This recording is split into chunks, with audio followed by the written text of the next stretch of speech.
as men, we think that we are so strong. We think that we can face life. We think that nothing can break us. But sometimes we forget that we're human.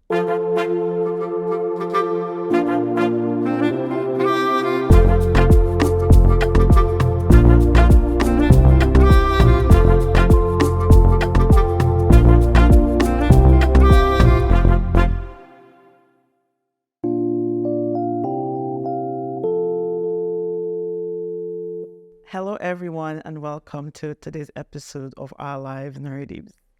This platform gives everyday people the opportunity to tell their stories and share their experiences with the hope that will continue to impact our viewers and our listeners out there. Today, we do have our special guest. He's a best-selling author of the book called Coming to Canada, the ultimate success guide for new immigrants and travelers. He is persistent, resilient, and optimistic. And the one thing that I do appreciate about our guest is he is willing to share his stories and experiences, because he believes through his story, he would touch lives and he will transform lives. So I'm so excited to have this individual. He's also an eloquent speaker. You will tell once you meet him. So help me welcome no other than Mr. Iwuchukwu. Welcome to this podcast, sir. Thank you for having me. I'm so happy to have you here today. And I know when I first encountered you, you are all about men's health and also quite community driven. So I'm sure with all of your experiences that you've had, our viewers will benefit a lot. So why don't you go ahead and introduce yourself to our viewers? Thank you. My name is Chidi Iwuchukwu. I am an author, public speaker, coach, and trainer. And like you said, I'm the author of the book Coming to Canada, the Ultimate Success Guide, which is one of the things I do in the community, or I've done in the community. All right. So you're from Nigeria?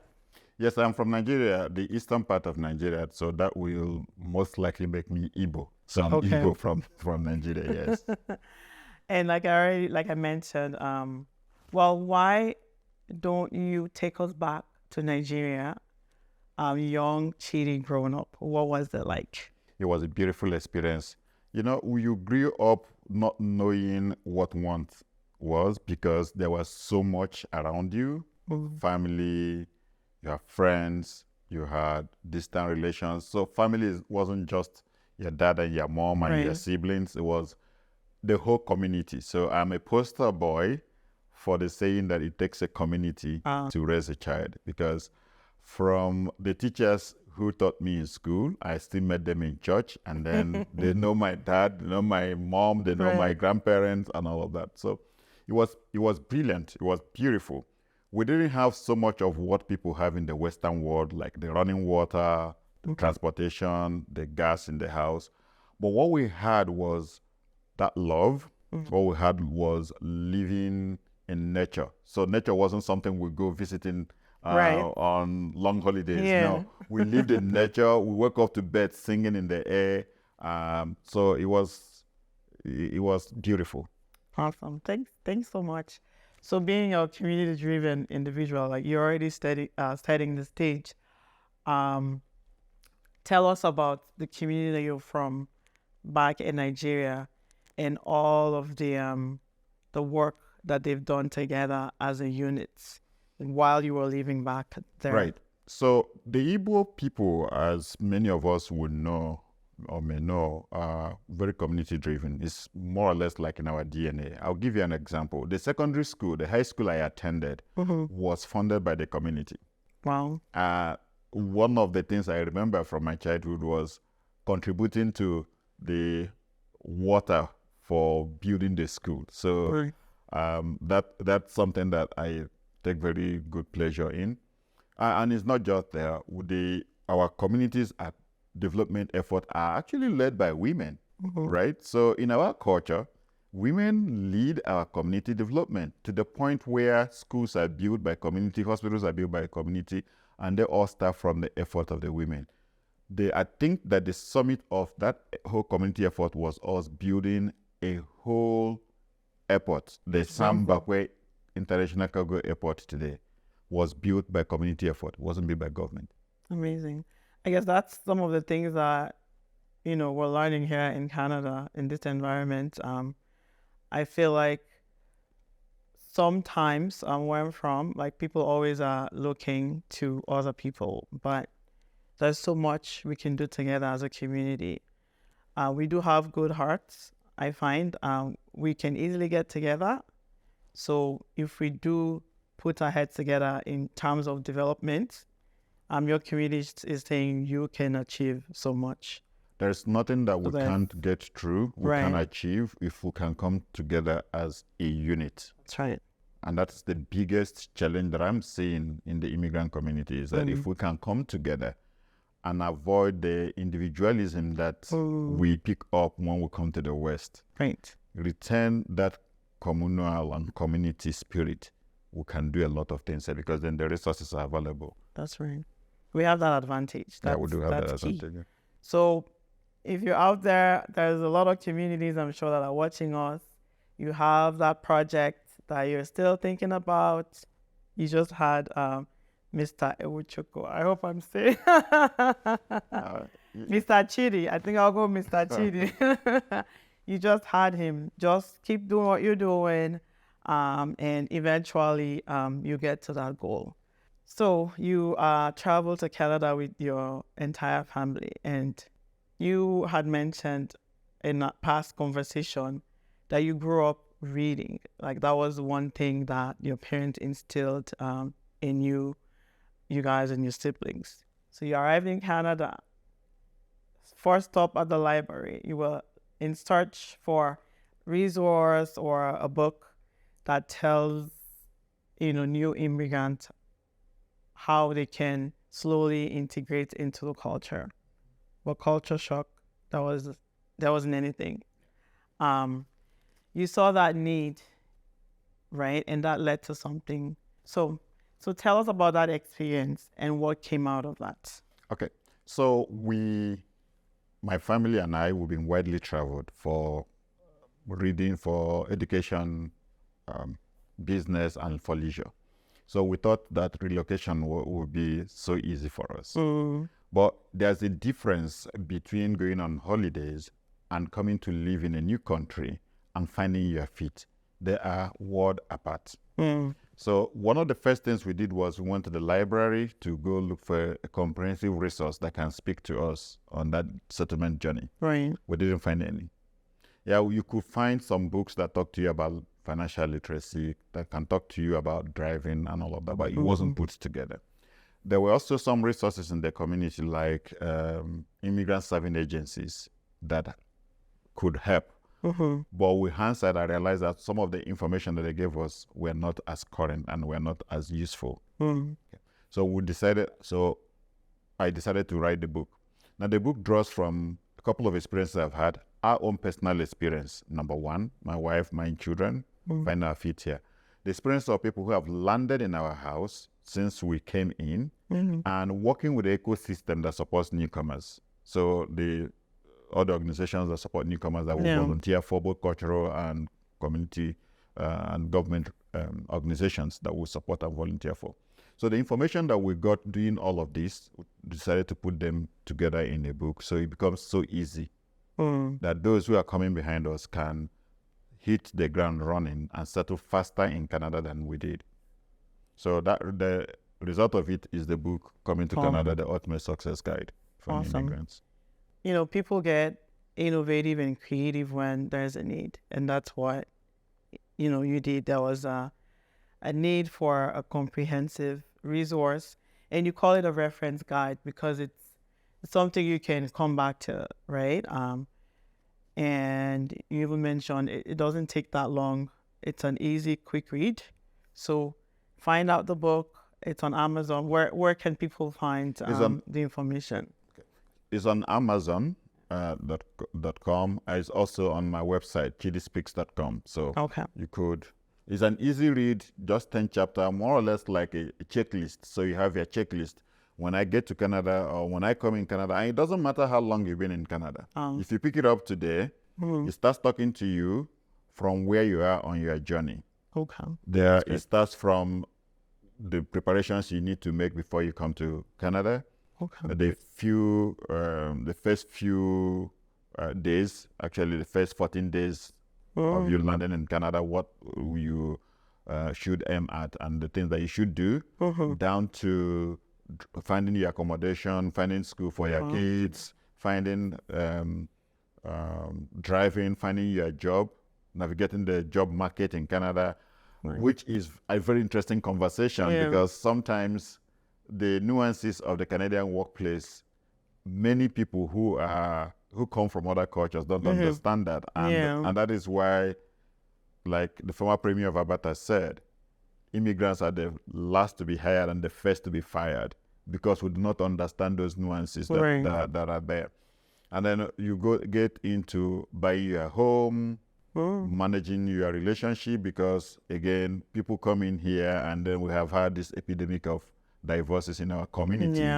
How do we parent in North America from an intercultural perspective is a chapter in the book, right? And then up to getting involved in the community. You can tell by now that I'm very big in getting involved in the community because we need to build up the community. Off the bat, we started volunteering and getting involved in the community, and it's something I encourage every time. That's awesome. Well, thank you. It's quite loaded, and I mean, you may have been in Canada for years. You can benefit from this book as well. Absolutely. So, look out, check it out, and I'm sure the information there would give you more insights in addition to what you might already know, and of course, it will benefit new immigrants. All right, so moving on. So back in Nigeria, you were a banker. But over the years, you decided to make a switch. So just out of curiosity, why did you decide to make that switch? Knowing all that you're doing right now, that is not related to anything about banking. So. Yeah, I did banking and I really enjoyed it. It helped me, gave me the platform that I needed, but I felt that I could impact my community more. And banking will probably not provide me the time, the space, to do that. So coming to Canada was like another opportunity. So more or less another half of my life. And now I could do the things that ordinarily I didn't have the time to do back home. And so from the get-go, I made that decision to be very intentional about time and to make sure that what I do tends towards more of impact and legacy. So I'm still doing what I plan to do, and it's been interesting because now I have the time to write a book, to do public speaking, to build up those coaching careers and all of that. Right.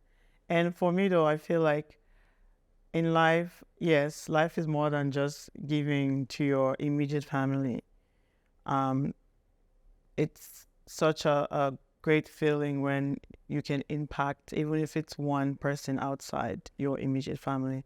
And I'm sure you're already doing that. So really appreciate it. Even here today, this episode is going to impact a lot of people. So I appreciate you sharing that. Thank you. So being community driven, because that's all about Mr. Chidi. I just want to highlight some of the work that you've done and that you're still doing, okay? So you served as the director of the Igbo Cultural Association of Edmonton. You wear a lot of hats, let's just say that. Where you find the time to do all of that, kudos to you. A client service representative at the Edmonton Food Bank. And I know your entire family is involved in that work, and we'll have time to discuss about that later. So you were the chairman of the Edmonton Igbo School Board. You were the director of the Edgemont Community League in Edmonton. And that brings me to your foundation, that's called the Resilient Immigrant Foundation. This foundation has, it's geared towards two programs. One, all about men's health, and then also the youth program. What inspired the birth of this foundation?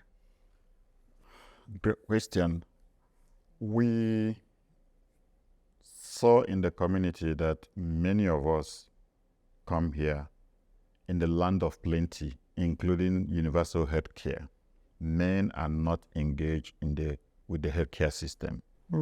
Our men, our brothers are dying at the very early age.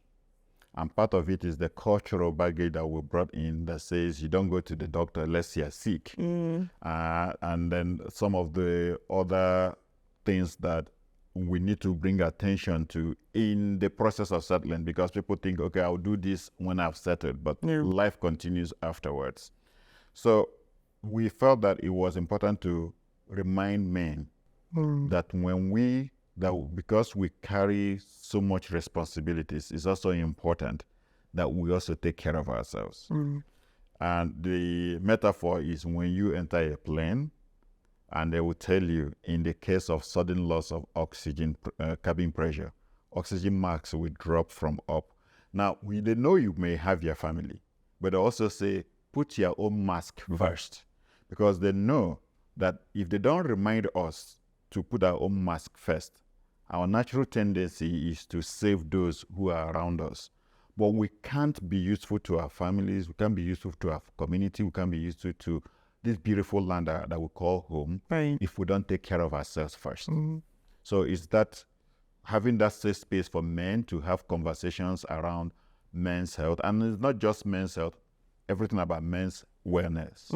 So in this circle, I'm talking to men like me who are experiencing or who have experienced what I'm going through, and I am safe to say, hey, I need help with this. Wow. Well, if you're in Edmonton, the information we're going to give out will benefit you to being a little more active and taking a proactive approach in looking after yourself. Like that, I really like that analogy of, saving yourself first. Because if you pass out, who's going to help your family member or even somebody sitting next to you? So I really like that. Let's, take charge of our health and wellness, all of our men out there. And I'm sure women are there to support you guys as well. So, as we continue to talk about men's health, I did find a statement on the Government of Alberta website, a statement that was put out by the Minister of Health. I'll just read that out so that way our viewers can put things into perspective of our conversation here today. So he states, Canadians are some of the healthiest people in the world. However, we know that many Canadian men are not as healthy as they could be. 29% are obese. 82% do not meet activity guideline. 76% don't eat healthy. And 35% don't get enough sleep. Small actions have a significant impact in preventing many chronic diseases such as type 2 diabetes, heart disease, and even some types of cancer. A lifestyle that includes healthy eating, regular physical activity, and adequate sleep, as well as limiting alcohol consumption and not smoking, can have an enormous positive and long-term impact on men's health. So, give us more information about this your foundation, the activities for men, and at the end, how our viewers out there can access your programs. Yeah. So the statistics you've read out is for the broad men in typically Canada, right? That's right. Canada.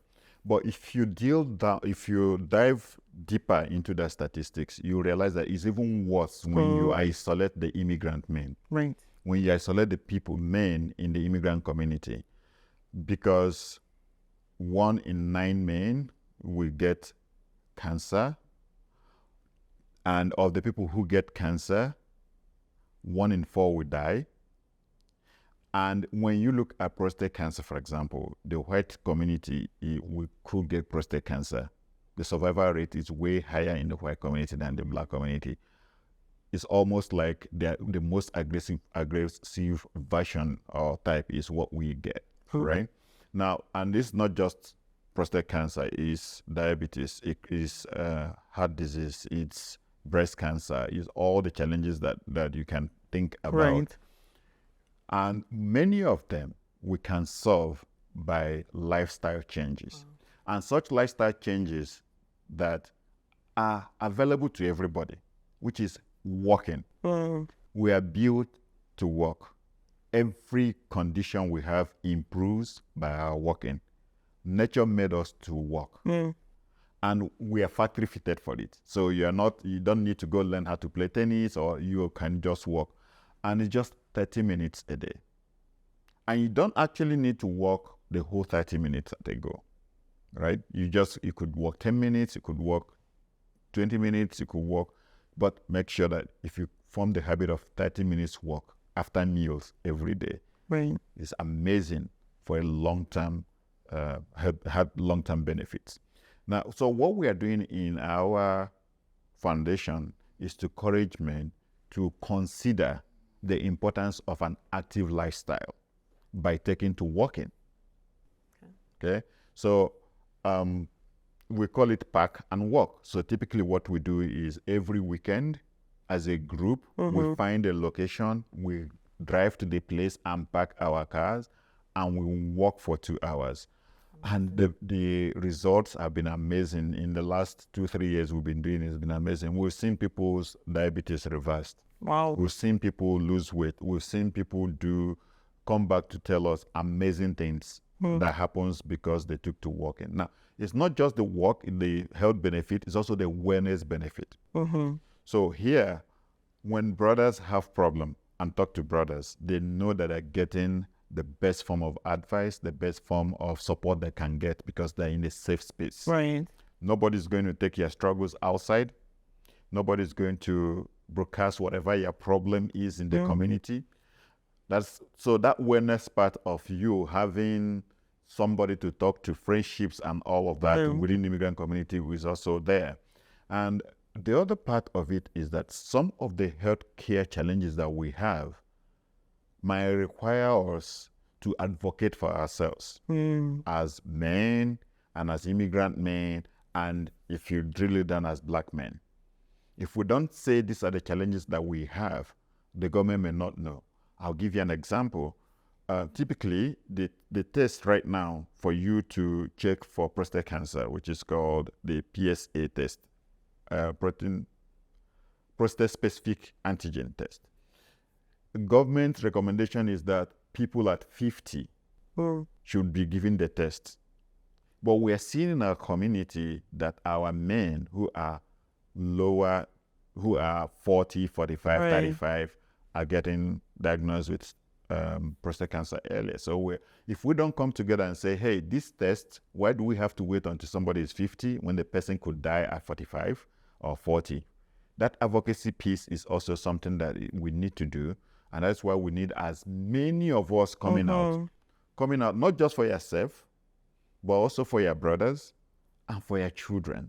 Wow. Because the change we make today, or we start today, will benefit those who do not know, whose faces we may never see. True. Well, that's quite powerful. So basically, there's more than just walking, right? There's like you're joining a family, other brothers, and you learn from their experiences, and you bring your own experience as well to the table, right? And then you have, health talks, health sessions, and that advocacy piece is huge. Because I feel like when we don't take front stage, even like people at higher level, that like the legislation and all, they wouldn't really know what we need as a community Right. unless we come together and advocate as a group. So I'm really glad about that advocacy piece as well. And just that knowledge sharing, because, most people, like, healthcare system is different, right, from back home. If you don't have the knowledge on what to do when something arises, like, how can you get help, really? And so you are that voice, as a group. Yeah, and the other part of it is we come from the culture of silence. True. So nobody wants to say what he's dealing with, right? But if you tell people, we respect your privacy, but hey, have you done your medicals for the year? And almost every meeting, we are reminding people, go book your medicals for the year. And then every quarter, we are bringing people, experts, to talk to us about different aspects of wellness and health in our community. So we had talks about food, about high blood pressure, about cancer. The last one was hypertension. And we do this like every quarter. Amazing. Well, thank you all for providing such a wonderful platform that I'm sure people are, you have success stories of participants, right? I'm sure people look forward to that. And the thing about exercise, and like you said, walking is in our DNA. So it's not like you're training for the marathon or, you're learning a new skill. It's easy. And then we also discuss little ways that you could meet the 30 minutes requirement. Right. I mean, nobody's keeping track, but you're doing that for yourself. So just like parking at a distance, so that way you could walk maybe 5-10 minutes to maybe if you go into your place of work or the mall, something like that. Right. So that's amazing. You don't have to do it all in half an hour. But at the end of the day, I find some of the things that we need to take priority of, sometimes we neglect when it comes to our physical and spiritual health. Like, we're busy, from morning to bedtime, and we just have to make it a priority, I feel. Yeah. Otherwise, 24 hours will never be enough. So join the foundation, and you could do this too on your own. The way Edmonton is set up, we discussed, it's so easy for you to just hop out of your home, and there are trails if you ride, bicycle and all of that. Just find creative ways that you could enjoy being outdoors. So thanks for creating this platform.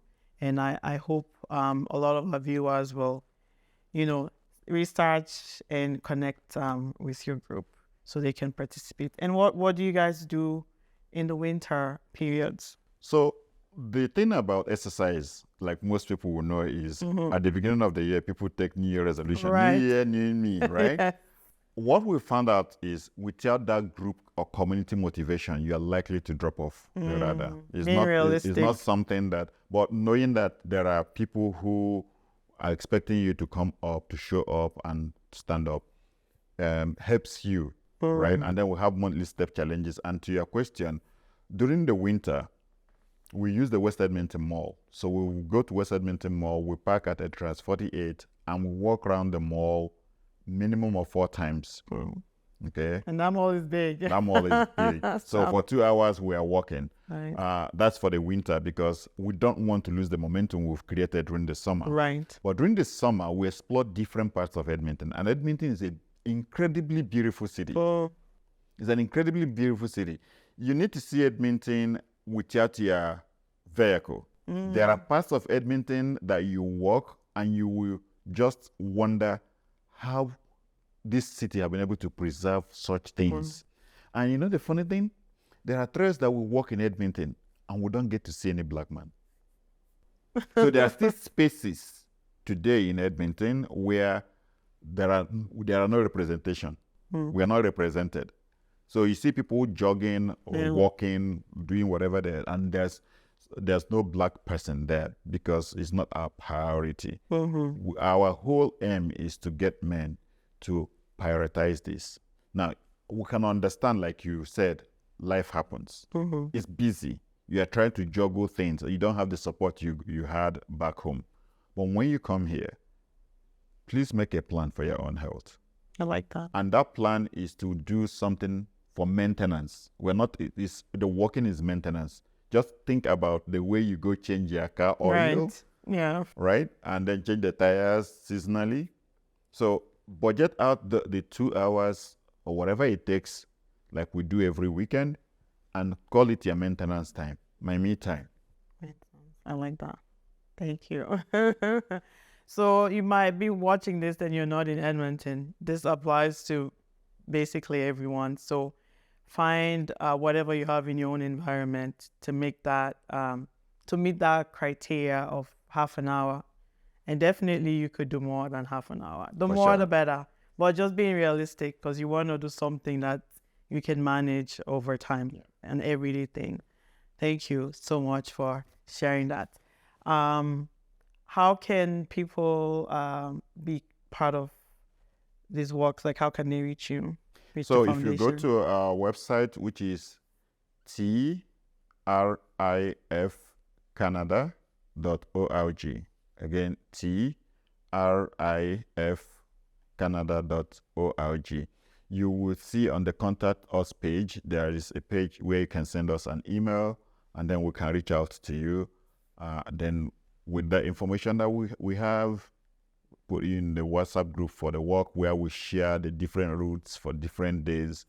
And you're welcome you as a brother. Awesome. All right, you heard that.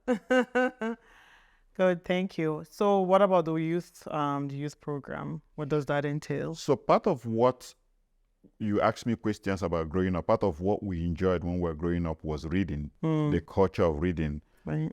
In the community where we came from, it was a marked thing that you could see somebody walking on the street and he or she had a novel in your hands.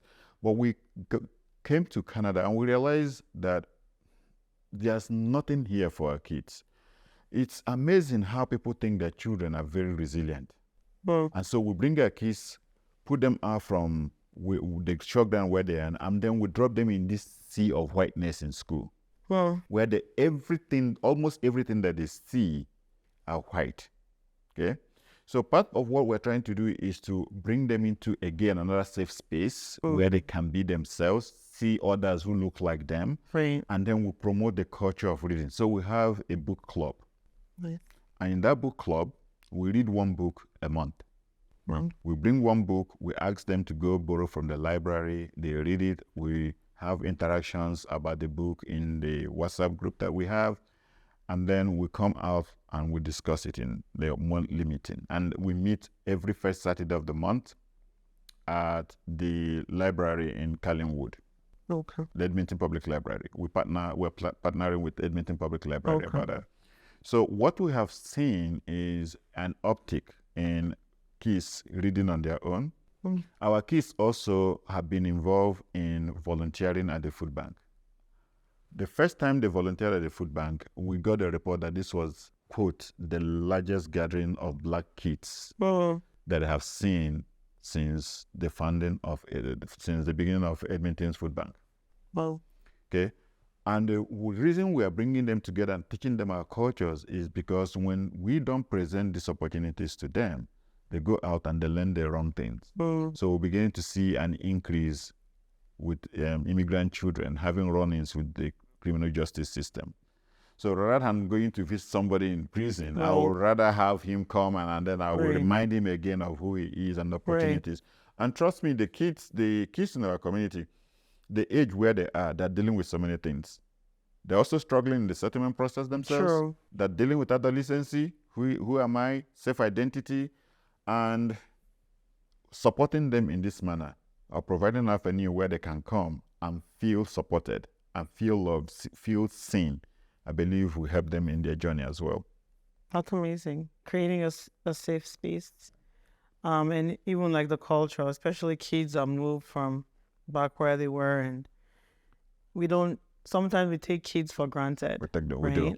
But we really have to consider what they're going through, especially when it comes to the self-identity and all of that, right? So that is great initiative, and bless your heart for coming up with that Well, idea. I have incredible volunteers who support Great. us. The thing about the community is that there's still something that you can do wherever you are in terms of supporting. So whether you're volunteering, fundraising, a contribution, so all thanks to the great team that I have.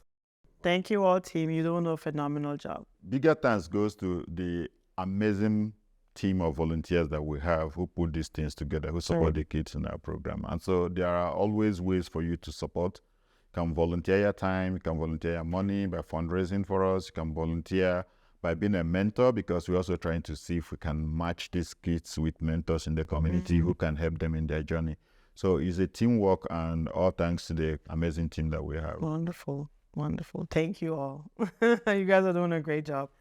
So for you, being community driven, right for early on, coming to Canada, you and your family wanted to contribute to the Canadian society. And one of the things that I've learned and that I'm impressed with is how, people that have already settled volunteer their time, their money. We see people leaving Canada and even like the Western world going back to, our continent, or our continent, China, give back. So you and your family have that philosophy, and you guys are all working together on this foundation. How, as a family unit, have you been working together to make sure that you meet the goal of this foundation? You have your wife and your 3 kids. Why don't you just share with us? Edmonton is a very beautiful place. And when we landed here, we knew that it would even be better by our being here. My family, my wife particularly, doesn't like to take without giving. So we decided that what we had at the time, we had to, quite some time on our hand before we found our first job. Right. So off the bat, we elected to volunteer at the Edmonton Food Bank. And I can tell you for free that at that time, Edmonton Food Bank was my best place to stay. Wow. In Edmonton. So we've taken that culture of service, because there's still something that you can contribute here. Sure. And we go for this volunteering with our children, so they've also taken it up. And we are bringing those ideas to the community, getting them involved in our cultural community, in the church, and all of that. We have, one way or the other, we are volunteering, we are giving back, because let's face it, we've been blessed. True. We've been so blessed, and the only way we can show that gratitude is to give back. Okay, and it doesn't need to take too much. Sometimes it might even be finding that kid who is struggling in the community and making our time to say, hey, please come over here, let's talk. Right. There are a couple of children that we've seen in our program who, when I tell them, listen, I'm so proud of you. And you see them the next time, and how, even when they're walking away, just because you said to them, I'm so proud of you, how they're walking away with some pride, some confidence, because somebody that they look up to even is watching and noting things about them. So volunteering is something that we have to do. And I'll tell you this, why it's important. There are so many things we inherited from where we came from. We inherited our country, we inherited our province or our state, we inherited our local community, we inherited our extended family. We are born, we have all those things. Right. We left all of those out, and we come here. So what it means is that we need to find a way to make sure that these kids we brought in here don't get so disadvantaged. It's already a disadvantage, but they don't get so disadvantaged that they don't know that they belong to something bigger than them. Well, themselves. Yeah. So that's why we try to do this. So now they are seeing us in the community. They know we are proud of where we come from. They know that we have uncles, we have aunties, people that they can relate to. They know that it's taking a village to raise them, because wherever they go, somebody knows them, and they can always reach out. So that's part of what we're trying to do to build that community for them. Well, so just providing value, like our time. You don't even have to give your money. Your time is your time already is enough, right? Yeah, To see, contribute. every single thing you have is valuable. Mm. So you have your time, you have your skills, you have your experience. More importantly, you have your enthusiasm. Right. So just show up, and there are things Yeah. for you to do. I'm happy you said that though, because one of the things that I've come to learn or realize, or I would say one thing that I've learned about you, you're just so enthusiastic to share your experience, yourself and your family. And I'm just encouraging our viewers out there, if you do have a platform, or a group of people to share your experience, don't hesitate, don't be scared, because sometimes when we reach out to people, for one reason or the other, they might say no. But just know the power of your story. Yeah. Just know that your story can transform. You don't need to change the whole world. You just need to change one life. So whenever you have the opportunity, make sure to share your story and get involved, volunteer wherever you are, give value to whatever community that you belong to. Because, hey, we're learning that's part of the Canadian culture, right? That's their culture. And it gives so much satisfaction when you're able to do that. So, check out your community and get active. All right. So, Mr. Chidi, looking back in your life and all that we've discussed here today, how would you describe all of that in one word? Resiliency. And why is that? Life had thrown some calls at me, and it's not been an easy ride, okay? But in every situation, you know that tomorrow can be better. The journey to come to Canada, to settle in Canada, for every one of us is a journey of resiliency. It's not something that is guaranteed to you, the outcomes, right? And for different people, their stories, their journey through the relocation process and the settlement process, it's not the same, it's different, right? There you have the ups and the downs. But understanding that as you move towards life, the ups and the downs, they all give you education in how well you are able to cope and how grateful you should be for the many things that we take for granted. So resiliency is one thing that I look through my life, because when those challenges come, I thank God for having them, and I thank God for seeing me through them. Wow. Thank you. That's powerful. And, resilience is one characteristics I think every immigrant possesses.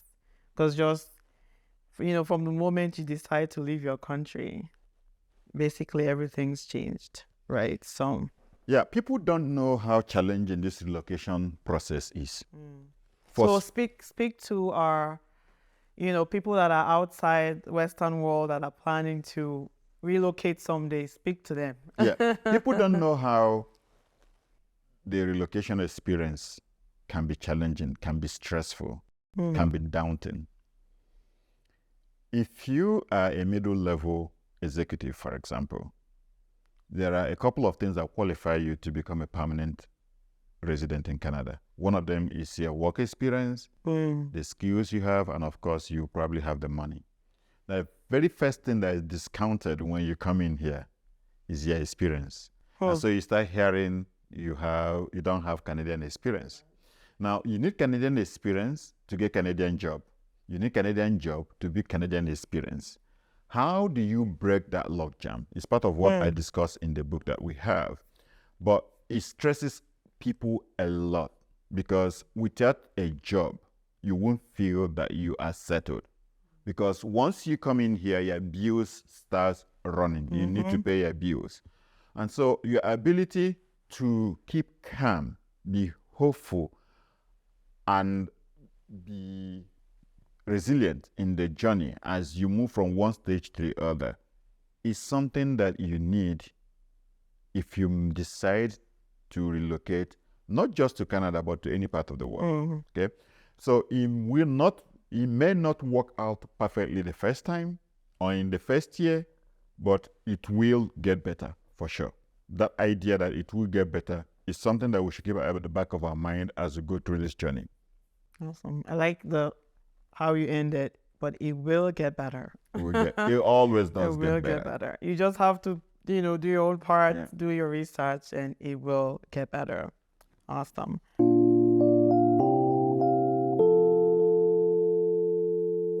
So, Mr. Chidi, just to summarize everything we discussed today about men's health, wellness, and well-being, what advice do you have to our viewers out there? As men, we think that we are so strong. We think that we can face life. We think that nothing can break us. But sometimes we forget that we're human. Oh, Now, because we are human, we need to do the things that will keep us functioning as we go through life, given the responsibilities that we carry in our family. It's important for us to prioritize our health care and our wellness as men. You carry so much on your shoulders, you carry so much on this process of settling your family through here, but you will not do the biggest or the best you can for your family if you're not well. So the first priority will be for you to take care of yourself, physically and mentally. The second priority will be for you to find a community of people that can support you in this journey. One of the things that we have found in the Western world is that everybody does their individual thing. That's not how we are from where we're coming from. Sure. Actually, that's not how we are created. We thrive as community. We thrive in communion. We thrive as groups. That's how we survived. So when we come in here, it's important for us to build up our group, to build up our networks, to get involved, to know one another. Everything that you need, you can find in your network. So you need to be intentional about building that network. And part of it is having a network of men from all walks of life who work together and then who can provide you support when you need it. It's very powerful. Nice. So what advice do you have to the spouses? How can they contribute to their spouse's health, men? I mean, including because while they're doing that, they also will be taking care of their health and their families. Absolutely. My wife has been a very big driver of my journey towards wellness. Sometimes she's the person dragging me to the gym, and we go out in the gym and hang out. In terms of the family as a whole, it is our spouses that determine what we eat for most part. So wellness also has that part where you need to know what you put in your body. If you put too much sugar in your body, you're going to be ill. If you have so much of fast food that is everywhere here, that's by the corners, you're probably going to be ill. So that idea of us finding what works for our children, our family, and our husbands in the long term, and bringing it home, healthy food, not just the sugary, sweet things, and making sure that the kids will only eat what you provide. That's true. They're not going to go to the market to buy or the stores to buy those things. So making that determination to say, let me take charge of the ones, be in control of the ones that are within my territory, the food aspect. Because when we talk about wellness or health, we need to have an offense strategy. We need to have a defense strategy. Right. The offense strategy is watching what you are eating, making sure that you eat well, you are hydrated, you have the good sleep, you watch your stress level, and you have a lot of contact with nature. Right. The defense strategy is you coming out and working it out, whether in the gym, whether by fasting, or by joining your brothers, holding each other accountable as we walk every Saturday. And we want to try to work on that offense strategy first before even we get into that phase where we're trying to control everything else. As you can see, I'm a basketball dad, so I know offense strategy, I know defense strategy. So yes, both of them are very important. Awesome. All right. So being community, I think I've used that word, that that's who you are. What is your advice to the immigrant community coming together and working together as a unit? So get involved in the community as an immigrant. In terms of working together, we can't be well alone. Well, Okay? We need our communities to be thriving, resilient, successful communities of wellness, islands or pockets of wellness. Okay? And the only way we can do that is to be both at individual level, family level, and community level.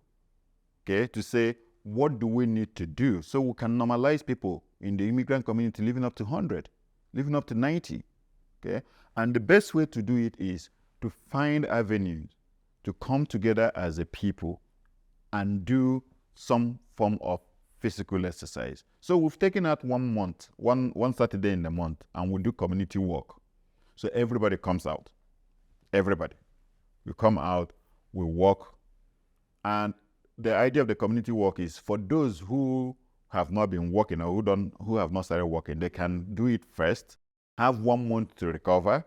Yeah. Right? Have 1 month to recover, and then they can try it again, and then or they can pick up the daily walk like we mentioned. But every single time we succeed as humans, we succeed as groups. We don't succeed alone. Well, wonderful. Thank you so much, Mr. Chidi, for being here today. We really appreciate the time and just the enthusiasm that you brought to this platform today.